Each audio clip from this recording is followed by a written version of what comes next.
এরা দীর্ঘ যুগ যুগান্তর চলতেছে চলতেছে চলতেছে, কিন্তু সীমা লঙ্ঘন করার পরে আমার আল্লাহ ধরে বসছেন। গত 2-3 দিন ধরে আপনারা দেখছেন সারা দেশে, বিশেষ করে ঢাকার আশেপাশে মানিকগঞ্জ এলাকাগুলোতে বাউলদের উপর এক ধরনের আক্রমণ। বাউল কারা? তাদের একটা দর্শন আছে, কিন্তু লালন শাহ তিনি বাউল ছিলেন, শাহ আব্দুল করিম তিনিও বাউল ছিলেন। বেশ কিছুদিন আগে শাহ আব্দুল করিম সম্পর্কে ভারতের এক সঙ্গীত শিল্পী কালিকা প্রসাদ ওনার একটা ইন্টারভিউ আমি দেখেছিলাম। শুনলাম তোমাকে দেখি কোন মাপের জ্ঞানী আপনি। সম্মানিত উপস্থিতি, বাউলের জন্ম কোথা থেকে? আউল বাউল সহজে কট্টা ভোজা অনেকগুলো নাম আছে। বাহির থেকে শ্রী চৈতন্য ধ্বংস করেছিল মুসলিম সমাজকে। কাওয়ালি গায়, দোয়া করে, শান্তি আর প্রেম শেখায়, এইটাই ছিল রাষ্ট্রীয় ন্যারেটিভ। মুসলমান সম্প্রদায় একটা মিস্টিক্যাল, স্পিরিচুয়াল এবং নন পলিটিক্যাল। 1938 একটা সিনেমা ছিল ধাত্রীমাতা, দরগা এবং এই মিলনের ভাব নিয়ে। 43 সালে নাজমা বলে একটা বিখ্যাত সিনেমা ছিল মুসলিম সমাজের সাংস্কৃতিক আধ্যাত্মিকতা নিয়ে। এখানে মুসলমান মানে কবি, সুফি। বাউলের জন্ম কোথা থেকে, বাউল কোথা থেকে এলো? সম্মানিত ভিউয়ার্স, আজকের ভিডিওটা অত্যন্ত গুরুত্বপূর্ণ এবং ইম্পর্টেন্ট। সম্মানিত ভিউয়ার্স, বাউল কি প্রাচীন যুগে ছিল কিনা? সম্মানিত ভিউয়ার্স, আজকের লাইভে আপনারা সম্পূর্ণ তথ্য জানতে পারবেন। সম্মানিত ভিউয়ার্স, বাউলরা সবসময় মাঝে মধ্যে ইসলাম নিয়ে কটূক্তি করে, কিন্তু বাউলটা আসলে কোথা থেকে আসলো এটা আপনাদের সবারই জানা দরকার। সম্মানিত ভিউয়ার্স, আমি আজকে আপনাদেরকে কয়েকটা গুরুত্বপূর্ণ কথা শোনাবো। ভিডিওগুলো দেখে আপনারা বুঝতে পারবেন আসলে বাউল কি, বাউল কোন জায়গা থেকে এসেছে, বাউলের জন্ম কোথা থেকে। সম্মানিত ভিউয়ার্স, রিকোয়েস্ট করছি সম্পূর্ণ ভিডিওটা দেখবেন। দেখার পরে আপনাদের মূল্যবান মন্তব্য কমেন্ট বক্সে কমেন্ট করে জানাতে ভুলবেন না। সম্মানিত ভিউয়ার্স, চলেন আগে আমরা সম্পূর্ণ কথাগুলা আগে ভিডিওর মাধ্যমে দেখে আসি। সেখানে উনি শাহ আব্দুল করিমের জীবন যাপন নিয়ে কথা বলেছেন। এই বাউল গান নিয়ে শাহ আব্দুল করিমের যে কি আন্তরিকতা, সেটা নিয়ে কথা বলেছেন। এই বাউল শিল্পী যারা, তারা কিন্তু কেবল গান গায় না, তারা সেই সঙ্গে একটু দর্শনও প্রচার করেন, মানব দর্শন। তারা জীবনটাকে কিভাবে দেখেন সেইগুলিকে তারা নানাভাবে প্রচার করেন এই গানের মাধ্যমে। এই বাউল গান এই দেশে চলে আসছে শত বছর ধরে, এটা আজকে থেকে না। কিন্তু এই রবীন্দ্রনাথের যে শিল্প সাহিত্য যা দেখছেন আপনি, তারও আগে থেকে এই বাউল গানের চর্চা আমাদের এখানে চলে আসছে। এটা হলো আমাদের এই মাটির গান। এদেশের জনগণ, এদেশের মানুষ, এদেশের কৃষক, শ্রমিক, মাঝি, জেলে, এটা তাদের গান। এই গানটার জন্য কোনো স্কুল নাই, কোনো কলেজে এই গান শেখানো হয় না, স্কুলে কলেজের জন্য থেকে এই গান আসেনি। এটা মানুষের মন থেকে এসেছে, মানুষের যে উৎপত্তি উৎসস্থল সেখান থেকে এসেছে। বহুদিন ধরে এই গানগুলি চলে আসছে আমাদের দেশে, এটাই আমাদের কালচার।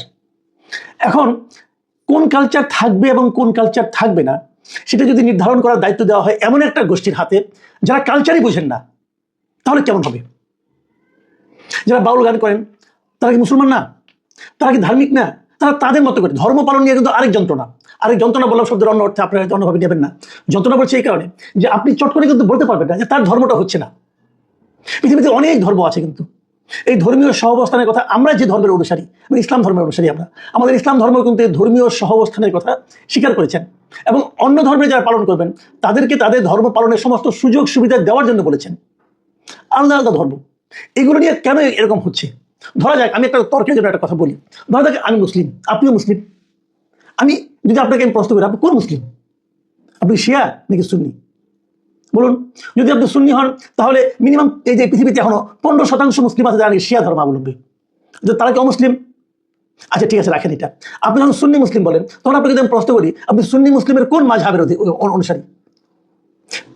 মাযহাব মানে মোটামুটি 4টা মাযহাব তো আছেই, আছে না? বলেন। যদি আপনি হানাফি মাযহাবের অনুসারী হন তাহলে হানাফির সংখ্যা কত? এই সুন্নি মুসলিমের সংখ্যা হলো প্রায় 85%-এর মতো লোক। পৃথিবীতে যত মুসলমান আছে তার 85% হলো সুন্নি মুসলিম। এই সুন্নিদের মধ্যে, এই 85-এর মধ্যে 45% হলো হানাফি, শাফি হলো 25% শাফি মাযহাবের, মালিকি মাযহাবের হলো 15%-এর মতো, হাম্বলি মাযহাবের হলো 5%-এর মতো। এখন আপনি কোনটা ভাই? যদি আপনি হানাফি হন তাহলে 45% আপনার, তাহলে দেখেন টোটাল মুসলমানের মধ্যে আপনি কিন্তু মাত্র 45%-এর অনুসারী, এবং হানাফি নয় এমন লোকের সংখ্যা কিন্তু মুসলিমদের মধ্যে 55%। তাহলে 55% ভুল, আপনি ঠিক।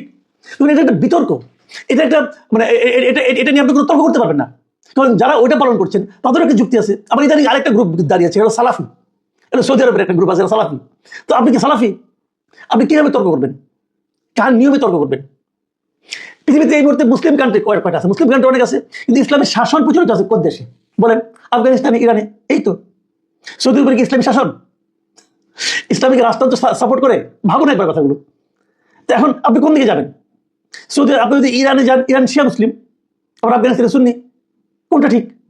তো এগুলো তো একটা বড় বিতর্ক ভাই। এই বিতর্কের সমাধান আপনি করতে পারবেন। আচ্ছা, আমরা বাংলাদেশের প্রেক্ষিতে আলাপ করি। বাংলাদেশের মুসলিম অনেকগুলো আছে, অনেকগুলি বলবেন কি অনেকগুলি না, একটাই মুসলিম, ঠিক আছে একটাই মুসলিম মানলাম। তা হাফিজি মানে আপনার হেফাজতে ইসলাম যারা আছেন তারা কি জামাত ইসলামের কে স্বীকার করেন? তারা বলেন জামাত ইসলাম করলে নাকি ইমানি চলে যাবে, এই হেফাজত ইসলামের মাওলানাটা বলেন। তো আপনি কি হেফাজতপন্থী নাকি জামাতপন্থী? আবার এর বাইরে আছে একটা পীরপন্থী, যেমন ইসলামী আন্দোলন যেটা চরমনের পীর, ওরা তো পীরপন্থী। জামাত ইসলাম কি পীরতন্ত্রকে স্বীকার করে? মাজার ভাঙতেছে কারা? মাজার কারা ভাঙতেছে? বাজার যারা ভাঙছে তারা কোন লাইনের লোক? তারা তো হেফাজত ইসলামের লাইন, তারা তো চরমনের লাইনের লোক না, তারা তো জামাত লাইনের লোক। তাহলে এখানে আপনি এখানেই ধরেন, এখানে আপনি কোনটা মানবেন?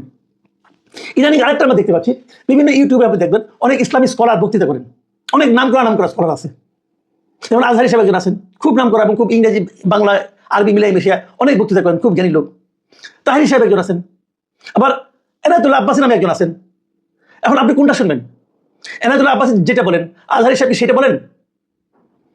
ভাবুন আপনি কোনটা? ভাই এরকম যদি আপনি ধরতে থাকেন না, তাহলে আপনি ঝামেলা পড়ে যাবেন ভাই। কাজে আপনার যেটা বিশ্বাস হয়, আপনার যে জ্ঞান, আজকে আপনার যে জ্ঞান, আপনি এই জ্ঞান দিয়ে যেটাকে সঠিক মনে করেন আপনি সেটা পালন করেন। আগামীকাল কিন্তু আপনার জ্ঞানের পরিবর্তন হতে পারে। আগামীকাল হয়তো আপনি এনায়েতুল্লাহ আব্বাসীর একটা বক্তৃতা শুনে মনে হলো আরে এটি তো ঠিক, তখন আপনার আজহারিকে বাদ দিয়ে এনায়েতুল্লাহ আব্বাসীর ওই কথা ফলো করবেন। আবার যদি এখান থেকে এটা হতেই পারে, এটা কিন্তু সমস্যা নাই, কারণ আপনি তো আপনার জ্ঞান দিয়ে চিন্তা করতেছেন। যে জিনিসটা আমি বুঝি না সেই জিনিসটা আমাকে বোঝাতে লাভ নাই। ধরেন আমি একটা উদাহরণ দেবো, ক্লাস 5-এর একটা ছেলে খুব ভালো অঙ্ক টঙ্ক পারে, তাকে যদি আপনি ম্যাথমেটিক্সের মাস্টার্স ক্লাসে একটা অঙ্ক পাই না দেন, সে যত মেধাবী হোক সেটা বুঝবে? সেটা বুঝবে না। সে যদি না বুঝে তাহলে কি মাস্টার্সের অঙ্কটা ভুলে গেল? তাও তো হলো না। আপনি ক্লাস 5-এর ছাত্র রে ভাই, আপনি ক্লাস 5-এর ছাত্র। আর এনায়েতুল্লাহ আব্বাসী অথবা আজহারি সাহেব ওনারা মাস্টার্সের স্টুডেন্ট ইসলামের ক্ষেত্রে, অথবা মাস্টার্স পাস করে গেছেন। ওনাদের অনেক কিছু আমরা এখন বুঝবো না, পরে বুঝবো। কাউকে অবিশ্বাস করার কোনো দরকার নাই। আপনার জ্ঞান বুদ্ধিতে যতটুকু কুলায় ততটুকু আপনি করেন। তাহলে কি বেসিকটা কি? বেসিকটা যে যেটা করে তাকে সেটা করতে দেন। আপনারটা ঠিক হয় আপনি আপনারটা পালন করেন, অন্যকে ঘাড়ে ধরে আপনার পথে আনার তো কোনো দরকার নাই। এই অধিকার তো আপনি কেউ দেয় নাই রে ভাই, দেশের আইনও আপনাকে দেয় নাই, ইসলামও আপনাকে দেয় নাই। তাহলে ওটা আপনি কেন করছেন? এইগুলো করতে যে কি হয়েছে দেখেন, এই বাউল দিনে যেটা হলো, একজন ভদ্রলোকের আবুল সরকার সাহেব উনি একটা কথা বলেছেন মাজার ভাঙা নিয়ে, এটা নিয়ে আপত্তি হতে পারে, এটা নিয়ে কারণ তার এটা নিয়ে বিতর্ক করেন, তাকে তর্ক করে আপনি প্রমাণ করে দেন যে আপনি ভুল বলছেন। কিন্তু আপনি তাকে মারতে গেলেন, তাকে মারলেন, তাকে ধরিয়ে দিলেন, যারা মারলো তারাই আবার মামলা করলো, পুলিশে তাকে কোর্টে পাঠিয়ে দিল, জেল হাজতে পাঠিয়ে দিল। আবার তার অনুসারীরা মানিকগঞ্জে গেলেন একটা প্রোগ্রাম করতে, তাদেরকে পিটাইয়ে পানিতে ফেলে দিলেন। দেখলাম তো ভিডিও দেখলাম ভাই, এটা কোনো মানবিক কাজ হলো? আপনি পারেন, পিঠের মধ্যে লাথি মারলেন আপনারা, এই কাজটা আপনি করতে পারেন, বেশ কয়েকজনকে আহত করলেন। এটা কেন করলেন? এই দেশটা এরকম ছিল না, কেন হলো এরকম? এই দেশটা হলো মততন্ত্র। আপনারা যে মত করছেন এটা ইসলাম না ভাই। আমি ইসলাম ভালো বুঝি না, আমি হয়তো ক্লাস 5-এর ছাত্র অথবা পড়াশোনাও শুরু করিনি, কিন্তু আমি আমার কমন সেন্স দিয়ে বলতেছি ভাই, এটা ইসলাম না, এটা কোনো ধর্মই না। আপনারা যেটা করতেছেন এটা হলো মততন্ত্র। মতকে ইসলাম সমর্থন করে না। দেখুন আজকে দেখলাম আমরা এই ফরহাদ মাঝহার, উনি আজকে আবুল সরকারের পক্ষে দেখলাম প্রেস ক্লাবের সামনে দাঁড়িয়ে গেছেন এবং উনি বলেছেন যে এই যে আমাদের আন্দোলনটা হয়েছে, এই আন্দোলনের প্রত্যেকটা আন্দোলন একদম প্রথম থেকেই ওনার সঙ্গে আবুল সরকার ছিলেন। শহীদ মিনারের অনুষ্ঠান থেকে শুরু করে এমন কোনো প্রতিবাদ সভা নাই যেখানে আবুল সরকার ফরহাদ মাঝহারের পাশে ছিলেন না। ফরহাদ মাঝহার বলতেছেন যে আপনারা তাকে গ্রেপ্তার করে নিয়ে যাওয়ার মানে আপনারা আমাকে গ্রেপ্তার করেছেন, আমি এটা মেনে নেব না। এর মধ্যে একটু আমি ভাবটা আছে, থাকুক, তাও কোনো সমস্যা নেই। ফরহাদ মাঝহারের যে বক্তব্যটা, এই বক্তব্যটা আপনি কি উড়াই দিতে পারেন? ফরহাদ মাঝহার আরো বলছেন যে মানিকগঞ্জে যারা নিরীহ বাউলদের পেটাচ্ছে আমি সেখানে থাকবো, আমাকে পেটাতে পারেন, আমরা প্রতিহিংসা করি না, কিন্তু আপনাদের শিক্ষা দিয়ে যাবো। আপনি আরেক জায়গায় বলেছেন ইসলামের নামে যে সহিংসতা চালানো হচ্ছে এর সঙ্গে প্রকৃত ইসলামের কোনো যোগাযোগ নেই। নিরীহ মানুষের উপর জুলুমকারীরা কখনোই রাসূলের উম্মত দাবি করতে পারে না। এটা ওনার বক্তব্য। এখন এই বক্তব্য নিয়ে আপনি আধা ঘন্টা আলাপ করতে পারেন, কোনো সমস্যা নাই। কিন্তু সমাজে আপনারা একটা অস্থিরতা তৈরি করছেন এবং সেটা করছেন ধর্মের নামে। এটা ঠিক না ভাই।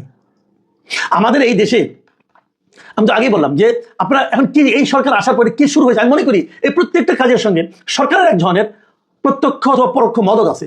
সরকার এগুলি চায়, সরকার এরকম ভাবে এই অন্তর্বর্তীকালীন সরকার ডক্টর ইউনূসের সরকার ওনারা এগুলি চান, এর মাধ্যমে নানা ছুটানাতায় তারা সমাজে একটা বিশৃঙ্খলা তৈরি করতে চান। কয়েকদিন আগে দেখলাম স্কুলের সঙ্গীত শিক্ষা হবে না, বেশ কয়েকটা রাজনৈতিক দলের লিডারকে দেখলাম বলতেছে সঙ্গীত শিক্ষা হবে না, স্কুলে সঙ্গীত শিক্ষা হবে না। কেন হবে না? হবে না কেন বলেন? দেশটাকে আপনি ইচ্ছা মতো চলবে? ভাই সৌদি আরবের সঙ্গীত শিক্ষক আছে, সৌদি আরবে অনেক স্কুলের সঙ্গীত শিক্ষক আছে, গুগল করে দেখেন আছে কিনা, আমরা দেখে বলতেছে আছে। আপনি কোন জায়গায় নিয়ে আসছেন, আপনারা ফিরে নিয়ে আসছেন? নজরুলগীতি রবীন্দ্র সঙ্গীত গাওয়া হবে না, এটা তো পাকিস্তানি থিওরি। পাকিস্তানিরা বলতো যে বাংলাদেশে রবীন্দ্র সঙ্গীত গাওয়া হবে না, আপনি কি ওইলানে যাচ্ছেন? ওইলান থেকে তো আরেক ডিগ্রি উপরে উঠে গেছেন আপনারা, কেন হবে না? তো এই যে বিষয়গুলো মনে রাখবেন, খালি বিপ্লব করলেই হয় না, বিপ্লবের সঙ্গে সঙ্গে একটা সাংস্কৃতিক বিপ্লব দরকার হয়, যেটা চীনে হয়েছিল। কালচারে যদি আপনি শিক্ষিত না হতে পারেন, তাহলে ওই মেধাবী না কোটা নাকি এগুলি বলে কোনো লাভ নেই। এবং আমরা বোধ করি কালচারে অনেক পিছিয়ে আছে এখন। সাংস্কৃতিকভাবে যদি একটা জাতি অগ্রসর না হয়, সেই জাতি অগ্রসর হতে পারে না ভাই। আমি খালি একটা কথা বলবো, এই যে ফরাদ মাজার সাহেবের কথা বললাম আমি, এই ফরাদ মাজার সাহেবকে, এই যে আজকে যে ছাত্র আন্দোলন হচ্ছে, অনেকে মনে করে ছাত্র আন্দোলনে যদি আসলে কোনো মাস্টার মাইন্ড থাকে, ইনি এই ফরাদ মাজার, তিনি এগুলো বলতেছেন। আমি বাউলদের সম্বন্ধে আরেকটা ঘটনা বলি, ছোট্ট একটা ঘটনা। কালকে দেখলাম একটা এই সামাজিক মাধ্যমে দেখলাম এক ভদ্রমহিলা কান্না করতেছেন, উনি বাউল গান গান, ওনাকে আর কেউ ডাকে না। কেন ডাকে না? দেখেন কি ভয়ঙ্কর সমস্যা পড়েছেন। ওনার নাম হয়েছে হাসিনা সরকার, যেহেতু ওনার নাম হলো হাসিনা, অত ওনার কেউ ডাকে না।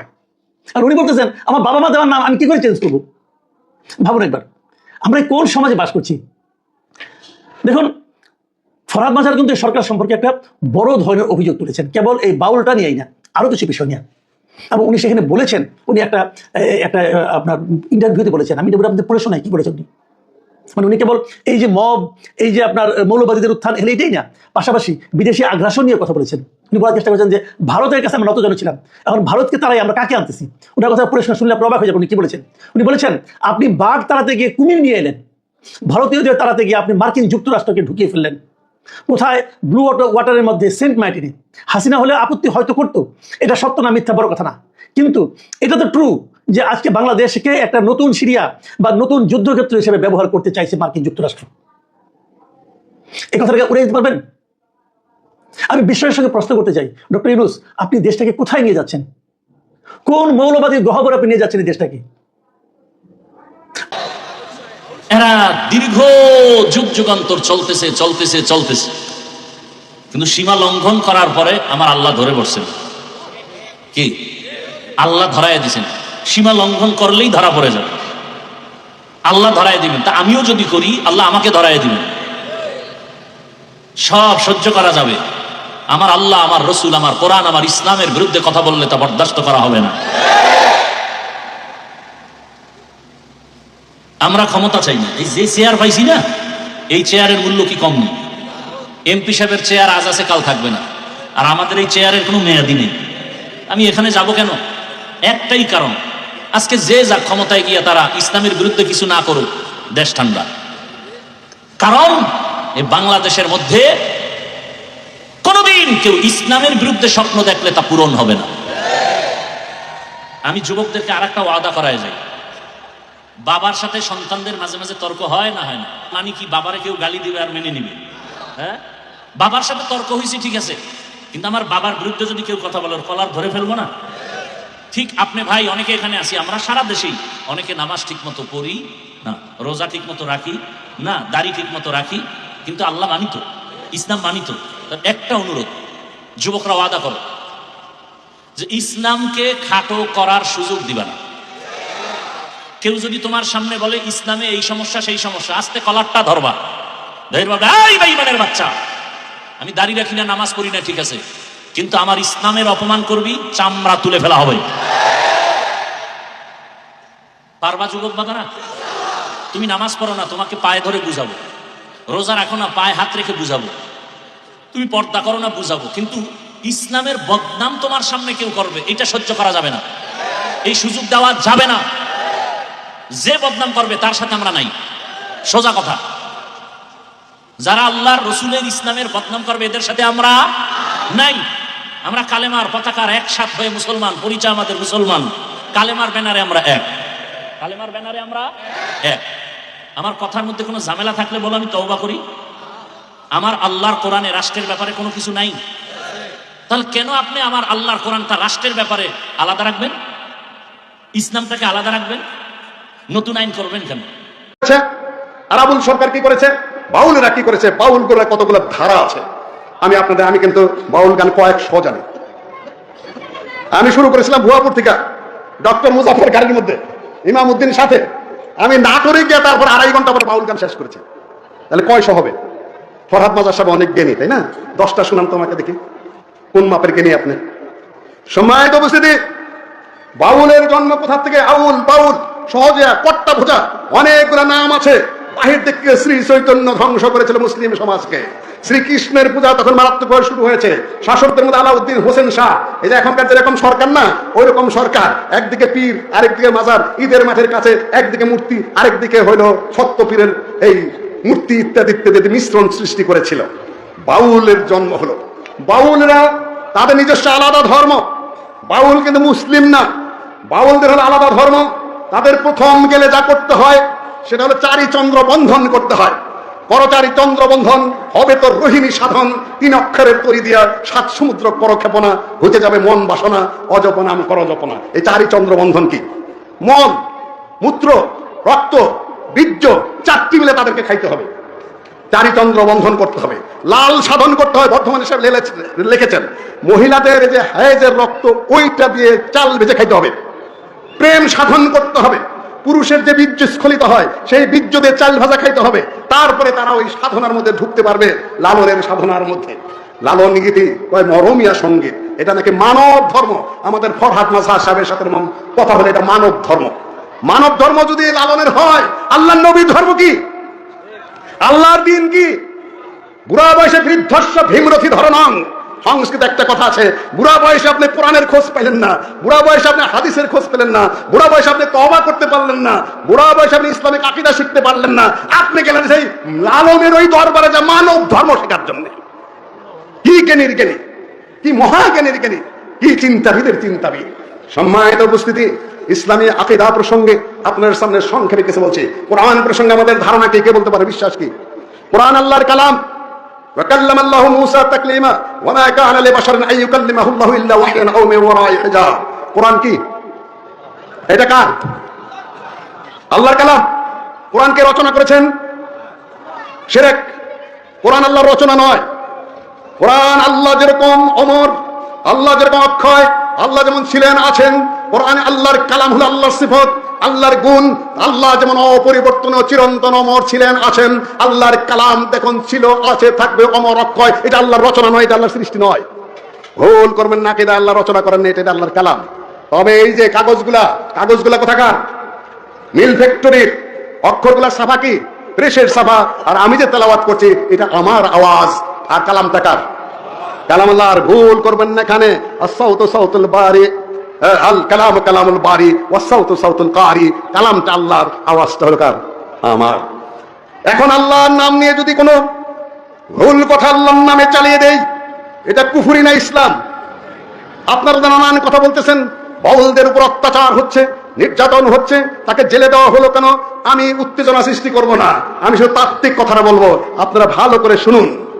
কয়েকটা কথা বলেছে, সেই কথাটুকু আপনারা বলুন। বাউল কি করলো, ফাউল কি করলো, পেশাব কি করলো, সের কি করলো, সেটা আলাদা। কথাটা বলেছে কি? কথাটা বলেছে আল্লাহ নাকি কোরআনে বলেছেন আউয়ালা মা খালাকাল ইশক। প্রথম আল্লাহ সৃষ্টি করেছেন কি? ইশক সৃষ্টি করেছেন। আল্লাহর কালামে আছে। কোরআনে কয় নম্বর আয়াত, কোন সূরা? আউয়ালা মা খালাকাল আরশ। প্রথম আল্লাহ সৃষ্টি করেছেন আরশ। এটা কোরআন না হাদিস? আরশ ওয়া কানা আরশু আলাল মা, পানি আরশের আগে। এটা কোরআন না হাদিস? কি? কিচ্ছু না। আউয়ালা মা খালাকাল্লাহু নূরি। আল্লাহ প্রথম যা সৃষ্টি করেছেন সেটা হলো নূর। কোরআন না হাদিস? জাল হাদিস হুজুররা কই চলছে। বাউল সরকার আপনাদের মধ্যে কম নাই। সর্বপ্রথম আমার নূর সৃষ্টি করা হয়েছে। এটা বাউল সরকার, আবাল সরকার, ওই মুফাসসির শেখ সাহেবরা সের মাইরেই যাইতেছে, মানুষ শুনেই চলছে। যেহেতু হুজুর, পাগড়িওয়ালা, টুপিওয়ালা আর দরবারের লোক আছে, সুতরাং তার বিরোধিতা করার মতো কেউ নাই, তাই না? এগুলাও সের মার্কা। সম্মানিত উপস্থিতি, এরকম 4টা-5টা উপস্থিত করেছে, এগুলো আল্লাহ বলেছে। আল্লাহ এগুলা বলেছেন কিনা? একটা আল্লাহ বলেন নাই, আল্লাহ নয় বলেছে। তারপরে আবার বলছে একই আল্লাহ যদি 5 প্রকারের কথা কয়, এটা আল্লাহর মুখ না হুক? হুক মানে কি? জিনিসটা কি? মুখের বদলে কি পাছা? পায়ুদার, পায়খানার রাস্তা। আল্লাহর এটা মুখ না পায়খানার রাস্তা? বাউলের উপর নির্যাতন হয়েছে, এটা হচ্ছে আসল কথা। বস না কেন বেটা, ফাউল কথা বলছ কেন? আমি ফরহাদ মাযহার সাহেবকে বলবো, আপনাকে নিয়ে যদি কেউ বলে যে ওইটা আপনার মুখ না পাছা, তাহলে আপনি কি করবেন? আপনার বউর তো মন্ত্রিত্ব পাইছে। কোন অক্ষমতার এক মহিলা শরীরে শক্তি নাই, ব্যক্তি নিয়ে আমার কথা নাই, তার কর্মক্ষমতা নাই। সরকার খামাখা পয়সা গুনছে তার পিছনে, কোন কাজ করার যোগ্যতা তার নাই, বয়স শেষ। তাকে কেন পয়সা দিচ্ছেন? সামনে কিন্তু জবাব দিতেই হবে, জবাবের বাইরে যাবে না। আপনারা অন্য কিছু মনে করবেন না। এখন যদি বলা হয় ফরহাদ মাজহার সাহেব, আপনি এবং আপনার বউয়ের কোনটা মুখ আর পাশা চিনতে পারতেছি না, তখন আপনি কি করবেন? আপনি মামলা দিবেন? এত বড় খারাপ কথা বললেন কেন? না পশ্চাৎ দেশের বস্ত্র উত্তোলন করে রাস্তার মধ্যে দাঁড়িয়ে থাকতে বলবেন যে দেখো আমার আর আমার বউয়ের এটা ঠিক আছে কিনা? আপনি নিজেই মামলা দেবেন কোর্টে। আপনি সাধারণ মানুষ, আর আল্লাহর বিরুদ্ধে এত বড় কথা বলবে, আর আপনি কারণ খুঁজে পান না যে অ্যারেস্ট কি কারণে করেছে? আপনি স্বেচ্ছায় সজ্ঞানে দেশে অস্বস্তি সৃষ্টি করতে যাচ্ছেন। বাজার শেষ হয়ে গেছে আপনার, এখন আন্দোলন শেষ হয়ে গেছে, নির্বাচন আসছে সামনে, সরকারের পরিবর্তন করবে, আপনি খাবেন কি করে? ফাউল কিছু লোক রাস্তায় নামে এদের বাজে কথা বলাচ্ছেন যাতে সমাজ উত্তেজিত হয়ে পড়ে। সরকারের সম্মানিত উপস্থিতি, ফাউল কথা বলা বন্ধ করুন, বাজে কথা বলা বন্ধ করুন। সম্মানিত উপস্থিতি, শেষ জমানায় এমন আসবে, আবু মালিক আল আশআরী থেকে হাদিস, আল্লাহর নবী বলেছেন লা ইয়াশরাবান্না নাসুম মিন উম্মতি ইউসাম্মুনা বিগাইরি ইসমিহা। আখেরি জমানায় এমন যুগ আসবে যে উম্মতের লোকেরা মদ্যপান করবে, তাকে অন্য নাম দেয়া, অন্য নাম দিয়ে মদ্যপান করবে। হুইস্কি, ভদকা, রুহি শরাব, নানান নাম দিয়ে পান করবে। তাদের মাথার উপরে গান বাজনা বাজবে, মুকান্নিয়াতরা গায়িকারা গান করবে। ইয়াখসিফুল্লাহু বিহিমুল আরদ, তখন ভূমিকম্প হবে, তখন ধস নামবে, জলজালা হবে। ভূমিকম্পের কারণ খুঁজে পাইতেছেন না, তাই না? ভূমিকম্পের কারণ তো আপনারা এই শয়তানের আসর জমাচ্ছেন। ওয়া জালু মিনহুম কিরাতাতাও খানাজির। তবে বাকি আছে, আপনি যদি তওবাকে না মরেন, আল্লাহর পক্ষ থেকে আপনাদের জন্য কিছু ভবিষ্যৎবাণী আছে। আল্লাহ আপনাকে শুয়োর এবং বানরে পরিবর্তন করে দেবেন।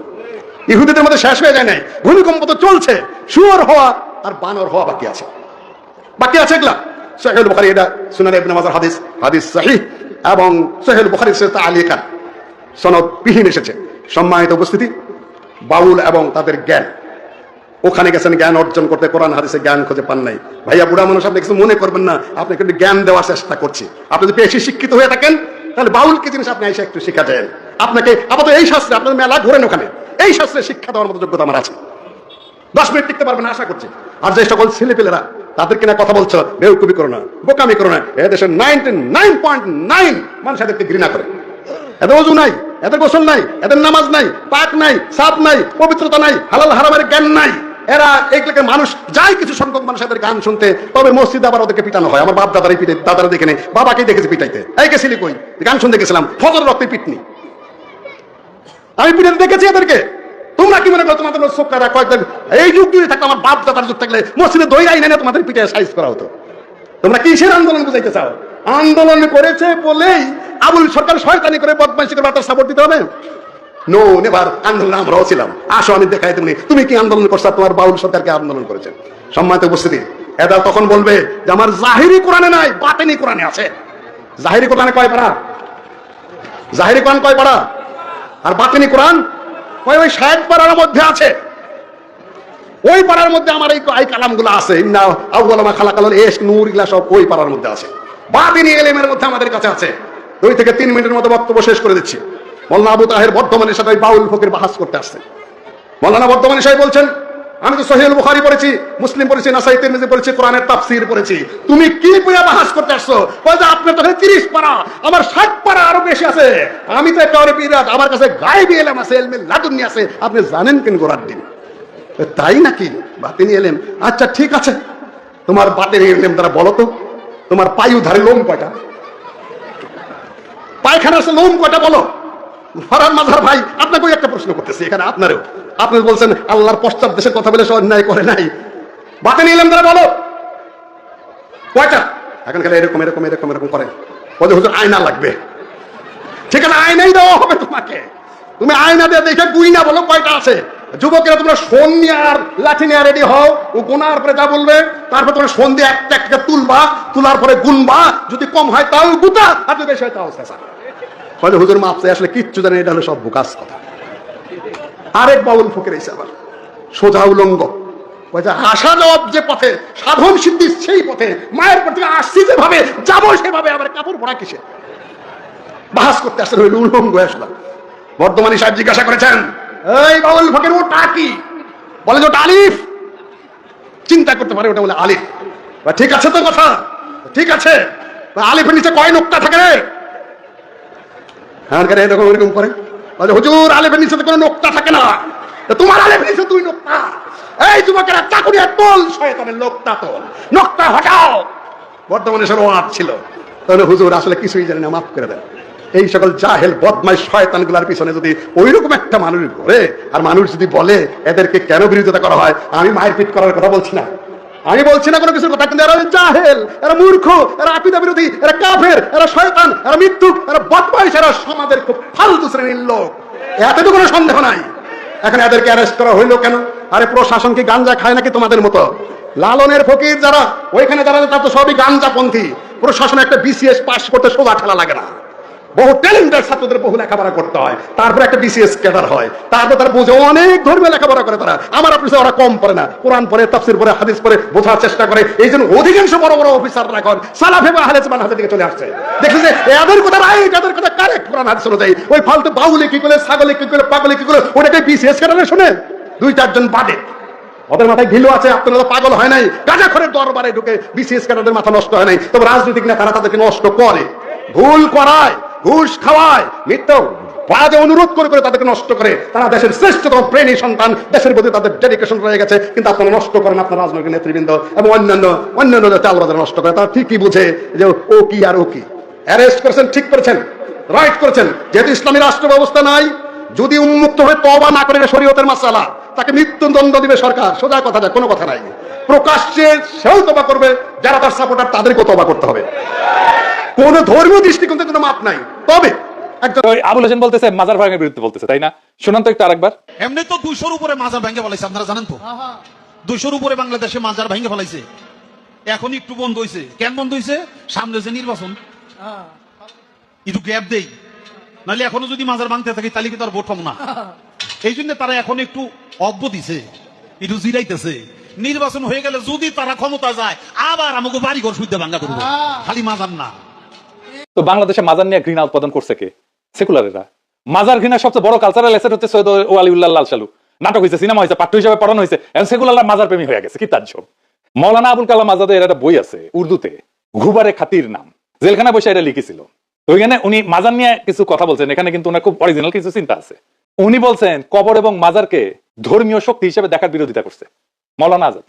উনি বলেন যে ইসলামের মৌলিক বার্তা ছিল তাওহীদ এবং বুদ্ধিবৃত্তি, কিন্তু পরে কিছু মুসলিম সমাজে মৃত ব্যক্তির কবরকে এটার মধ্যস্থতা, বরকত সংগ্রহের স্থান, অলৌকিক শক্তির উৎস বলে গ্রহণ করছে, যা মূলত মূর্তি পূজার আর এক রূপ।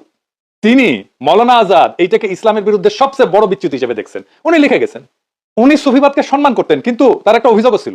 অভিযোগ হচ্ছে সুফিবাদকে মাজার কেন্দ্রিক যাজকতন্ত্রে পরিণত করা হয়েছে। তিনি লিখছেন যে অনেক দরগায় অন্ধভক্তি, করুণার জায়গায় ভয়, যুক্তির বদলে অলৌকিক গল্প, অর্থনৈতিক শোষণ, এই সমস্ত প্রতিষ্ঠা পেয়েছে। এইগুলোকে উনি সামাজিক রোগ বলছেন ওই বইতে। উনি বলছেন যে দরিদ্র অসহায় মানুষের জীবনের বাস্তব সমস্যার সমাধান খুঁজতে গিয়ে মাজারে আশ্রয় নেয়, এবং মাজারের খাদেম এবং পীরেরা এই দুর্বলতার সুযোগ নিয়ে নিজেদের কর্তৃত্ব জাহির করে। উনি বলছেন যে এই ব্যবস্থা মানুষের আত্মমর্যাদা নষ্ট করে, পরনির্ভরতা বাড়ায়, সামাজিক উন্নয়ন থামায় দেয়। তিনি খুব কষ্ট পেয়ে লিখছেন এখানে, মুসলিম সমাজ যখন কোরআনের জ্ঞান, বুদ্ধি, বিজ্ঞান, দর্শন এসব থেকে দূরে সরে যায়, তখন মাজার কেন্দ্রিক আধ্যাত্মিকতা সমাজের নেতৃত্ব নেয়। উনি একটা টার্ম ইউজ করছিলেন, জ্ঞানহীনতার রাজত্ব, এই মাজার পূজারে উপহাস করছেন। তিনি আরো বলছেন যে অনেক মাজার দরগা এক ধরনের অর্থনৈতিক কেন্দ্র, ক্ষমতার স্থান, স্থানীয় রাজনীতি নিয়ন্ত্রণের যন্ত্র হয়ে পড়ছিল। তিনি মনে করেন যে ইসলামের সত্যিকারের উদ্দেশ্যকে এটা বিকৃত করে দিচ্ছে। একটা খুব চমৎকার কোটেশন আছে এখানে, মানে আমি বাংলা করে বলতেছি, মানুষ অলৌকিকতার পেছনে ছোটে কারণ সে জ্ঞানের আলোয় চোখ খুলতে ভয় পায়। আর সেকুলারদের কাছে মাজার এত গুরুত্বপূর্ণ হয়ে গেল কেন হইলো জানেন? এটার একটা পলিটিক্যাল কারণ আছে, ভূ রাজনৈতিক কারণ আছে। আসেন সেটা একটু দেখি। মাজার হইল Indian soft power, Indian cultural icon, তাই সেকুলাররা এটা রক্ষা করতে চায় যে কোনো ভাবে। বামেরা ঠিক এই কারণেই বাংলাদেশের ইসলামকে পীর আউলিয়ার ইসলাম হিসেবে দেখতে চায়। আপনি দেখবেন মুম্বাইয়ের সিনেমাগুলোতে মুসলমান চরিত্র মানে সে মাজারে যায়, দোয়া পড়ে, সুতা বান্ধে, কাওয়ালি গায়। কেন এইটার পিছনে রাজনীতিটা কি? এই যে মুসলমান মানে মাজারে যাওয়া স্টেরিওটাইপটা হঠাৎ করে সৃষ্টি হয়নি, এটা একটা ঐতিহাসিক, রাজনৈতিক এবং সাংস্কৃতিক নির্মাণ, যার সূত্র 3টা পর্বে। 1940 থেকে 1950-এর দশক, যেখানে সেকুলার ইন্ডিয়া প্রজেক্টকে তারা বাস্তবায়ন করতেছিল। ভারত রাষ্ট্র নিজেকে সেকুলার দেখাতে চাইছিল। তো হিন্দু মুসলমান ঐক্য দেখানোর সবচেয়ে সহজ ভিজুয়াল প্রতীক কি? মাজার, যেখানে ধর্মীয় মিশ্রণ, সঙ্গীত, লোক বিশ্বাস এগুলোকে রাষ্ট্রীয় ঐক্যের সাংস্কৃতিক আইকন করা যায়। ওই সময় যে সমস্ত মুসলমান চরিত্র সিনেমায় আসতো সেগুলো ছিল সুফির মতো, দরগার খাদেম, কাওয়ালি গায়, দোয়া করে, শান্তি আর প্রেম শেখায়। এইটাই ছিল রাষ্ট্রীয় ন্যারেটিভ। মুসলমান সম্প্রদায় একটা মিস্টিক্যাল, স্পিরিচুয়াল এবং নন পলিটিক্যাল। 1938 একটা সিনেমা ছিল ধাত্রীমাতা, দরগা এবং এই মিলনের ভাব নিয়ে। 43 সালে নাজমা বলে একটা বিখ্যাত সিনেমা ছিল মুসলিম সমাজের সাংস্কৃতিক আধ্যাত্মিকতা নিয়ে। এখানে মুসলমান মানে কবি, সুফি, অলৌকিক প্রবণ। এরপরে আসে 1960 থেকে 1980 সাল, কাওয়ালির যুগ, বলিউডের বাণিজ্যিক স্টেরিওটাইপ। এই যুগে বলিউড বুঝাইলো যে মাজার, সঙ্গীত এবং কাওয়ালি এটাই হইতেছে হিট ফর্মুলা, ইমোশন, মিউজিক এবং এক্সোটিকনেস। এটাই হচ্ছে মুসলমান পরিচয়। ফলে মুসলমান পরিচয় মানে দরগায় চাদর দেওয়া, কাওয়ালি করা, পীর ফকিরের দোয়া, অলৌকিক সুস্থ হওয়া, সাদা টুপি, আচার আচরণ। এই সময় সবচেয়ে ভূমিকা রাখছে বোম্বাইয়ের ইন্ডাস্ট্রি উর্দুভাষী লেখকেরা, যারা মুসলমানদের নিজস্বতা দেখানোর জন্য সহজ ভিজুয়াল হিসেবে মাজার ব্যবহার করতেন। মাজার কেন্দ্রিক গান এবং সিন বারসাত কি আকরাত, আমার আকবর অ্যান্টনি 1977 সালে, দরগায় অলৌকিক সুস্থ হওয়া, সুফি গান একটা নতুন ধরনের কালচারাল জানরা তৈরি করলো। এই সময় মুসলমান চরিত্রকে মিস্টিক, অলৌকিক, আবেগী করে ফেলা হইলো। এইটা ভারতীয় জাতি নির্মাণের ন্যারেটিভের সাথে মানানসই। মুসলিমরা নন থ্রেটনিং স্পিরিচুয়াল মাইনরিটি। এরপরে আসে 1990 থেকে 2000 সাল, মিডিয়া এবং পলিটিক্যাল মোমেন্ট। মুসলমান মানে দরগা প্রেম, দোয়া। 1992 বাবরি মসজিদ ভাঙা হলো, তারপরে বলিউডে মুসলমান চরিত্র ফের এই হার্মলেস ভিজুয়ালে ফিরে নিয়ে যায়। এই সময় মুসলমান চরিত্রকে তিন ভাবে দেখানো হয়: মাজার ভক্ত, প্রেমিক প্রেমিকা, নিরীহ দোয়া করা বুড়া মুসলিম যিনি নায়ককে আশীর্বাদ করেন, কাওয়ালি প্লাস ধর্মীয় মিষ্টিক পটভূমি যা মুসলমান সমাজকে সাংস্কৃতিকভাবে রঙিন কিন্তু রাজনৈতিকভাবে অসক্রিয় দেখায়। যেমন ধরেন ফিজা, রিফিউজি, সাওয়ারিয়া। এইখানে যে মুসলিম ভিজুয়াল পুরোপুরি মাজার থিমড। এমনকি যোধা আকবরেও দেখবেন মাজারে দোয়া গ্রহণে, মাজারে দোয়া নেওয়ার দৃশ্য। কেন মুসলমান মানেই মাজার ইন্ডিয়ান কালচারে? কারণ ভারতীয় মূলধারা ইসলামকে সুফি লোক ধর্মীয় করে প্রদর্শন করতে চায়, পলিটিক্যাল ইসলামকে না। মাজার ছিল নিরাপদ, অবিতর্কিত মুসলিম ইমেজ। রাজনীতির দিক থেকে এটা ছিল মুসলমানদেরকে একটা ডিপলিটিসাইজ মিস্টিক্যাল কমিউনিটি হিসেবে উপস্থাপনের প্রকল্প। আর বলিউডের কাছে ছিল ভিজুয়াল শর্ট হ্যান্ড। এটাই মুসলিম চরিত্রের সাংস্কৃতিক মার্কার। তার মানে মাজার কেন্দ্রিক যে মুসলিম ইমেজ আসলে একটা নিয়ন্ত্রিত উপস্থাপন। এটা মুসলিম সমাজের বাস্তব বৈচিত্র্য মুছে দিয়া তার সফট, মিউজিক লাভিং, স্পিরিচুয়াল, নন থ্রেটেনিং মাইনরিটি হিসেবে উপস্থাপন করে। একদম গাঁও গ্রামের যে আমরা ভাষা বলি, বাউল গান হচ্ছে আমাদের গাঁও গ্রামের ভাষা। এখন ধর্ম আর বাউল গান দুইটাকে আপনি আলাদা, মানে আলাদা করতে গেলেই তখন গন্ডগোল হবে, কারণ একটা আমাদের সংস্কৃতি আর একটা হলো ধর্ম। দুইটাকে যখন আপনি এক সূত্রে গেঁথে ফেলবেন তখনই সংঘর্ষ হবে। আপনার নামাজ আর গান দুইটাকে যখন আপনি বলবেন তখন কিন্তু সংঘর্ষ হবে। কিন্তু যে নামাজ পড়বে সেও স্বাধীনভাবে যাতে নামাজ পড়তে পারে, যে গান করবে যদি অশ্লীলতা না থাকে সেই জায়গায় তারও গান করার সুযোগ দিতে হবে। তো দুইটারই মানে রাস্তা আলাদা, একটা চিটাঙ্গের রাস্তা, একটা সিলেটের রাস্তা, কারোর সাথে কারো কোনো সংঘর্ষ হওয়ার কথা না। কিন্তু যারাই সংঘর্ষ বাধাইতে চায় তাদের হয়তো অন্য কোনো ইন্টেনশন আছে যাতে ইলেকশনটা ডিলে হয়। এই ধরনের ইন্টেনশন থেকেই তারা এই কাজগুলো করতেছে। বাউল গান তো বাংলাদেশের কৃষ্টি কালচারের অংশ। লালন ফকির এত ঐতিহাসিক বিষয়, লালনের যে উৎসব হয়, বিদেশ থেকে লোক আসে, ওইখানে যারা খাদেম আমরা দেখলাম, বিদেশ থেকে মানুষজন প্রবাসীরা সেটা খাদেম হিসাবে কাজ করে। তো এরকম সফিস্টিকেটেড জায়গায় আমাদের বাউল সঙ্গীত যেমন আমরা ছাড়তে পারবো না, সেরকম আমরা মুসলিম হিসাবে নামাজও যেমন ধর্মকর্মের জায়গা, কিন্তু দুইটাকে যার যার জায়গা থেকে সম্মান করতে হবে। কাউকে অসম্মান করার দায়িত্ব রাষ্ট্র কাউকে দেয় না। ধন্যবাদ। কোরআনের আজকে আমি গত রাতে 12টা পর্যন্ত আমি কোরআনের কমপক্ষে হলেও আপনার 100টার উপরে আয়াত আমি বের করেছি এই শুধু ঐক্যের বিষয়ে। আমি দেখলাম যে আসলে আমরা মুসলমানই না। যদি ওই কোরআনের আয়াতগুলো আমরা দেখি তাহলে আমরা মুসলমানিত্বের মধ্যে নাই। সাপোজ মাহমুদ ভাই আমার দেশের সম্পাদক, মাহমুদ ভাইয়ের চিন্তাধারা, উনি যে পলিসিগুলো তৈরি করেছেন ওই পলিসির বাইরে সেখানে কেউ কাজ করে কি আমার দেশে থাকতে পারবে? সহজ হিসাব। তো আমরা মুসলমান হওয়ার জন্য কোরআন অনুসরণ করতে হবে। সেই কোরআনের ধারে কাছে আমরা নাই, জ্ঞানও নাই আমাদের। বাংলাদেশের এখন একটা ঐতিহাসিক প্রেক্ষাপটে সংক্ষিপ্ত ভাবে বলছি, বিশ্ব মুসলিমের ঐক্য করার জন্য সর্বপ্রথম উদ্যোগ নিয়েছিলেন কিং ফয়সাল। আপনাদের মনে আছে কিনা জানি না, আমি পড়ে দেখেন। কিং ফয়সাল এবং এই সাথে মাওলানা মওদুদী সাহেবের খুব ভালো সম্পর্ক ছিলেন। মাওলানা মওদুদী সাহেবেরও খুব উদ্যোগ ছিল এবং কিং ফয়সালকে তিনি অনুপ্রাণিত করতে পেরেছিলেন যাতে মুসলিম ঐক্যের সৃষ্টি হয়। তাকে নির্মমভাবে তার ভাতিজাকে দিয়ে হত্যা করা হয়েছে। কাজটা কিন্তু খুব সহজ না। যখনই আপনি ঐক্য করতে যাবেন, একটা আধিপত্যবাদী শক্তি, ইসলাম বিরোধী শক্তি, ইহুদিবাদ, জায়নিজম, খ্রিস্টানিটি এবং হোয়াইটিজম এবং আরেকটা শক্তি ইসরায়েল, এর সাথে যুক্ত হয়েছে আমাদের ভারতীয় আধিপত্যবাদ। তারা সম্মিলিতভাবে আপনাকে উঠতে দিবে না। কিং ফয়সাল নিয়েছিলেন, পারেননি, হত্যা করা হয়েছে। জেনারেল দুই জিয়া, একজন হলো পাকিস্তানে জিয়াউল হক আর বাংলাদেশের জিয়াউর রহমান, ওনারা দুইজন উদ্যোগ নিয়েছিলেন, তাদের দুইজনকে হত্যা করা হয়েছে। এই ঘটনাগুলো আপনাদের বুঝতে হবে, জানতে হবে। জেনারেল জিয়াউল হককে হত্যা করার জন্য আমেরিকা, যাতে এই জিয়াউল হক এত প্রভাবশালী হয়ে গেলেন মুসলিম বিশ্বে, তাকে মারার জন্য তাদের অ্যাম্বাসেডারকে পর্যন্ত তারা স্যাক্রিফাইস করেছে। মাহমুদ ভাই ভালো জানবেন এগুলো, আরো আমি খুব ক্ষুদ্র মানুষ, অ্যাম্বাসেডারকে পর্যন্ত স্যাক্রিফাইস করেছে যাতে এই প্রেসিডেন্ট জেনারেল জিয়াউল হককে হত্যা করা হয়। একইভাবে আমাদের জিয়াউর রহমান, অনেকে বলে যে ভারতীয় ইন্ধনে কিংবা ভারতীয় প্রত্যক্ষ সহযোগিতায়, হ্যাঁ কোনো সন্দেহ নাই, কিন্তু এটার পিছনে শুধু ভারত নয়, আপনাদের বুঝতে হবে বাংলাদেশের সেকুলার শক্তি আজকে জোর দিয়ে বলতে চাই। আজকে এখানে অনেকেই সেকুলার হয়তো হাজির আছেন, মনে রাখবেন আপনাদেরকে শয়তান তৈরি করেছে যারা সেকুলার। এই সেকুলার তৈরি করে মুসলমানদের মধ্যে শয়তান, অর্থাৎ মানুষ বেশি শয়তানেরা। এরা বাংলাদেশের প্রত্যেকটা সমস্যার পিছনে হলো এই সেকুলার। শেখ মুজিবকে, সে ছিল মডারেট একজন গণতান্ত্রিক ব্যক্তিত্ব, তাকে এই কমিউনিস্টরা, এই সেকুলাররাই কিন্তু তাকে পরিবর্তন করে এক না এক দেশের মধ্যে নিয়ে যায় এবং আলটিমেটলি তার জীবন শেষ করতে হয়। একইভাবে জিয়াউর রহমানকেও, এবং আপনারাও যারা এই উদ্যোগ নেবেন, আপনাদেরকে বুঝতে হবে, নিজেকে বিশ্বাস করতে হবে প্রকৃত শত্রু কারা, তাদের থেকে আপনাদের সাবধান থাকতে হবে। সম্মানিত ভিউয়ার্স, এই যে কথাগুলা শুনেছেন বাউলের বিষয় নিয়ে, কথাগুলা আপনাদের কাছে কতটুকু ভালো লেগেছে, কথাগুলা কতটুকু যুক্তিসঙ্গত, অবশ্যই দর্শক আপনারা কমেন্ট বক্সে কমেন্ট করে জানাতে ভুলবেন না। ভিডিওটা সর্বোচ্চ পরিমাণ শেয়ার করে সবাইকে দেখার সুযোগ করে দিবেন। আরেকটা কথা না বললেই নয়, এই বাংলাদেশে ইসলাম কান্ট্রিতে কি বাউল থাকবে কিনা সেটা আপনারা কমেন্ট বক্সে কমেন্ট করে জানিয়ে যাবেন। তো ভিউয়ার্স, এই ভিডিও থেকে আমি বিদায় নিতে যাচ্ছি।